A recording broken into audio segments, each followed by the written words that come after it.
All right, guys, it is springtime almost here in upstate New York. Not really, it's late February, but it feels like spring. Finally, things are melting and it's like 40 degrees out. So, with that being said, I'm getting a little antsy to take the car out. And right now, it's a storage facility for my saddlebags for my motorcycle. So, we're going to go ahead. We're going to do a little relocation kit of some of the items that I've piled up on my car. And, we're going to do a little tour of this baby. I'm going to put you on pause for a hot second while I tear this off. Just kidding, actually. I think I can do this in one fell swoop. I had this covered because I was painting stuff in here. Ah, it's like a tornado. Anyway. Okay, there she is. Ta-da! 2013 Chevrolet Camaro 1LE. What is a 1LE, you ask? Well, a 1LE is the most underrated, specifically a 5th gen 1LE is the most underrated Camaro you can buy. Hear me out. I say this because these cars do not have the provenance of the 1LEs of the 6th gen because they don't have the big wing. They don't have like quite as ridiculous brake package and some of the stuff that the 6th gens really improved upon. However, think of this car as a 2SS Camaro Plus. Don't think of it as even like a 1LE, okay? So a 2SS Camaro of this era was a good car, a powerful car, 400 plus horsepower, especially for the time. They handled okay. But the thing that the 1LE gave you was these ZL1 wheels, which for anybody who knows, a wider wheel and tire package on almost any car just makes a massive difference for handling. That's the number one thing. The brakes are actually the same as a 2SS, and they're not bad. If you're going to do long track days, which I have track day videos of this car, please feel free to go watch the playlist of the track day videos. I think they're a lot of fun to watch. But yeah, you can do a track day. It's just that they do it a little bit warm, but you can do a 20-minute session pretty safely. But ZL1 wheels, so it's 285 up front. From the factory, they came with 285s in the back. However, this is a wider wheel, so you can fit a 305, and it looks great, fits great. So it's got a nice, sticky, wide tire package on it. These are all seasons, but I'm okay with that because I pretty much daily this car in the summer when it's raining and or I don't feel like taking my motorcycle. So that's kind of my use case for it. And like I said, I do the track days, so it's a compromise. I personally love these cars. I like the 6th gens a lot too. But the thing with the Camaro in general is Tremec TR6060 trans. You're getting a LS Chevy motor, which nobody can argue is, bad motor. They're great motors overall. Again, 400 plus horsepower. The 1LE is giving you the 391 rear end ratio. It's giving you the wheels, like I said. It's giving you sway bars. It's giving you better springs and shocks. It's giving you a short throw shifter. We'll peep that real quick here. Trying to open this into that. Oh, there's more junk in here for the bike, guys. Short throw shifter. Alcantara steering wheel, which is fun. The shifter has Alcantara on it as well.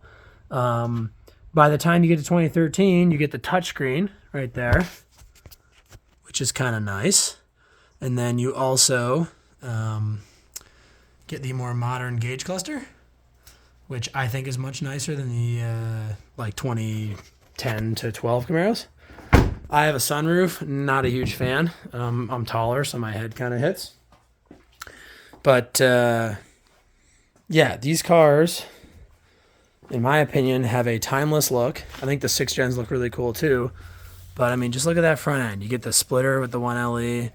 I do have the tow hook in there because of the track days. What I also did, this car is very, very stock, but the brand new hood strut is not holding the hood up. Anyway, I got these powder coated black. These were just cast aluminum, and I polished that bar out a couple years ago now, but just a little shinier. This is just nice and clean under the hood. I like the way that they laid all this out.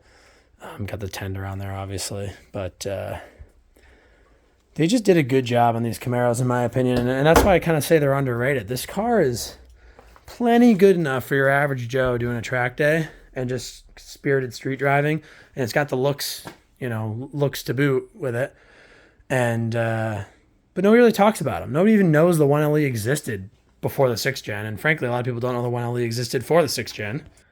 I will say these seats do leave a little bit to be desired. They don't hold you in the best. They're not the most comfortable, but, it's also a 10-year-old Chevy, so, there's that.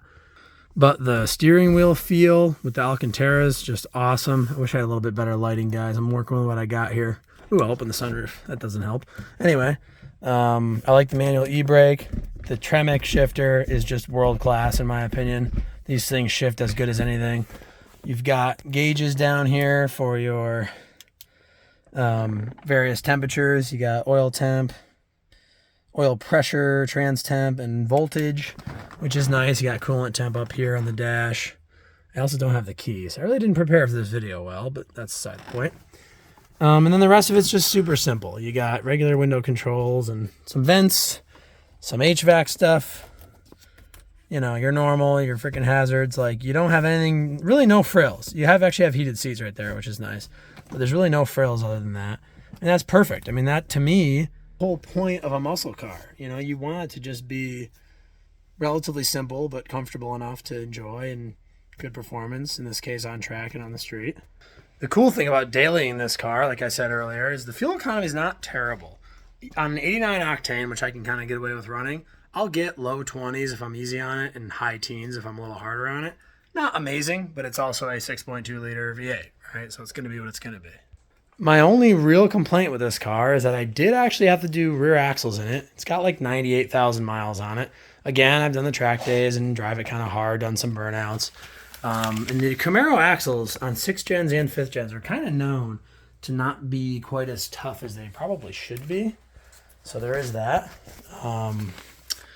So anyway, I did have to do that. Not the end of the world. That'd be my only slight complaint. I actually did do a wheel bearing on one side at like 50,000 miles.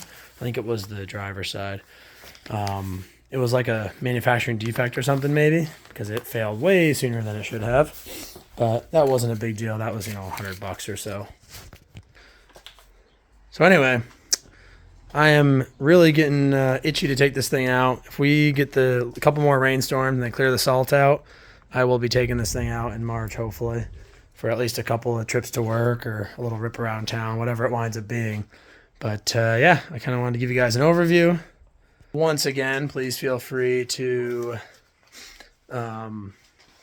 check out my track day playlist on this in my car and like maintenance and repair playlist, which I'll link them in here. I've got videos on doing maintenance and repairs on this thing as well, which is pretty cool. So I got the axle install video. I have a short of that as well. So ton of content on this and other vehicles on the channel. So check them out. Anyways, guys, as always, thanks for watching. God bless America, and I'll see you on the next one. Goodbye.